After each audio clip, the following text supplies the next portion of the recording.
Hai guys, selamat datang di Cerita Maya bersama aku, Maya. Untuk kesempatan hari ini, aku ingin bawain kisah yang fenomenal banget, yang paling terkenal banget yang ada di Indonesia. Dan memang kenyataannya ini merupakan jalur yang paling sering dipakai oleh bis-bis lintas provinsi ketika mau mengantar penumpangnya, yaitu Alas Roban. Betul sekali. Ini ada salah satu kisah yang dibagikan oleh teman kita bernama Hendra dari thread Twitter dia @bukanhazard. Aku akan bacain cerita Hendra buat kalian, jadi selamat mendengarkan. Beberapa jalanan di Indonesia memang masih dikelilingi hutan. Bahkan sekalipun jalan raya itu adalah jalan utama penghubung satu kota dengan kota lain. Sebut saja sepanjang jalur Pantura yang terkenal dengan keangkerannya, lalu jalur Blora yang baru-baru ini juga kembali ramai diperbincangkan di media sosial karena tak kalah angker. Kini, yang kembali ramai diperbincangkan adalah jalur Alas Roban. Jalur ini tak asing lagi bagi para pengendara lintas Pulau Jawa. Ya, betul sekali, karena aku juga sering sekali kalau mau pulang ke Madiun selalu lewat situ. Oke. Alas Roban sendiri dulunya adalah kawasan hutan jati yang dikenal sebagai tempat pembuangan mayat korban penembakan misterius atau dikenal dengan sebutan Petrus di tahun 80-an. Dari latar belakang tersebut, maka tak heran jika jalur Alas Roban ini cukup menguji nyali siapapun yang melewatinya. Apalagi ditambah dengan cerita tentang tindak kejahatan yang kerap terjadi di Alas Roban. Selain itu, jalan yang berkelok-kelok di Alas Roban menambah kesan menantang bagi siapapun yang melintas. Kabar kecelakaan tragis di jalur Alas Roban Batang, Jawa Tengah itu pun kerap terdengar. Beberapa mengaitkan kecelakaan yang terjadi dengan hal-hal gaib yang ada di jalur tersebut. Oke, jadi kita langsung masuk ke cerita dari pemilik akun Twitter @bukanhazard. Kisah yang ia bagikan itu dialami sekitar tahun 2001 sampai 2005 oleh sebuah keluarga yang tinggal di Secang. Kala itu, satu keluarga ini berencana hendak mudik ke Jakarta melalui jalur Alas Roban. Mereka berangkat sore supaya perjalanannya lebih santai dan tidak bertemu dengan lalu lintas yang ramai. Mereka berangkat sekitar pukul 16. Keluarga itu tidak merasakan firasat apapun saat memulai perjalanan. Sekitar pukul 21.30 mereka mulai memasuki area Alas Roban.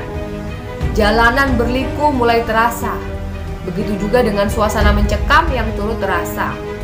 Si bapak yang mengendalikan laju mobil pun mengurangi kecepatan mobil karena kondisi jalan yang semakin gelap, berkelok, dan penuh tanjakan. Sisi kanan dan kiri jalan adalah jurang. Sebenarnya rasa ganjil mulai hinggap sejak pertama kali masuk jalur ini karena mereka tidak berpapasan dengan kendaraan lain. Artinya hanya ada mobil mereka aja yang sedang melintas di jalur tersebut. Padahal seperti yang kita bahas tadi di awal, jalur tersebut merupakan rute yang seharusnya ramai kendaraan menuju kota Tegal. Tapi tiba-tiba di tengah perjalanan mobil yang mereka tumpangi menabrak sesuatu.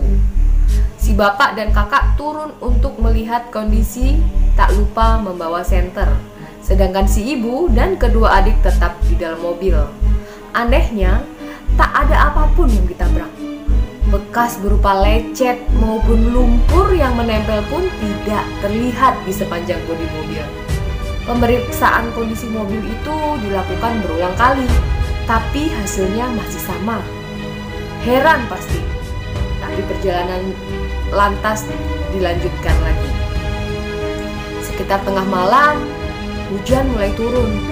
Meski rintik-rintik, tapi cukup mengganggu pemandangan pengendara. Maka si bapak terus membunyikan klakson setiap akan memasuki tikungan tajam. Tak lama dari kejauhan terlihat ada cahaya neon. Merasa bersyukur karena merasa sudah melihat pemukiman, tapi rupanya itu hanya sebuah warung makan pecel lele kecil yang berada di sudut tikungan di bawah pohon.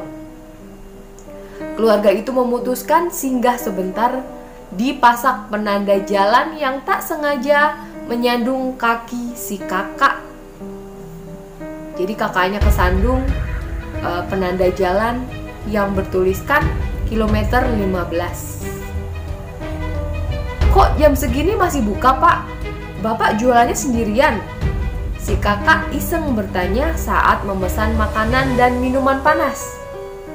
Iya mas, ini sudah mau tutup kok. Masnya datang. Saya jualan sama istri saya. Itu istri saya mas, jawab si pedagang A. Keberadaan istri yang ditunjuk itu mengherankan si bapak dan kakak. Pasalnya, si istri itu berdiri di pintu, sedangkan mereka saat masuk tidak ada yang menyadari keberadaan si istri.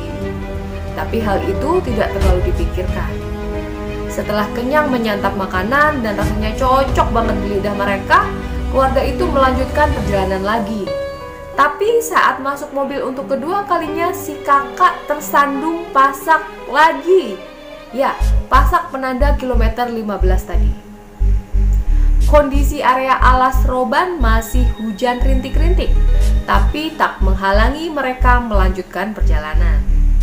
Kali ini lancar, karena tak lama mereka keluar dari jalur Alas Roban menuju Tegal. Tapi perjalanan yang lancar itu terjawab saat keluarga tersebut kembali ke rumah mereka melalui jalur yang sama.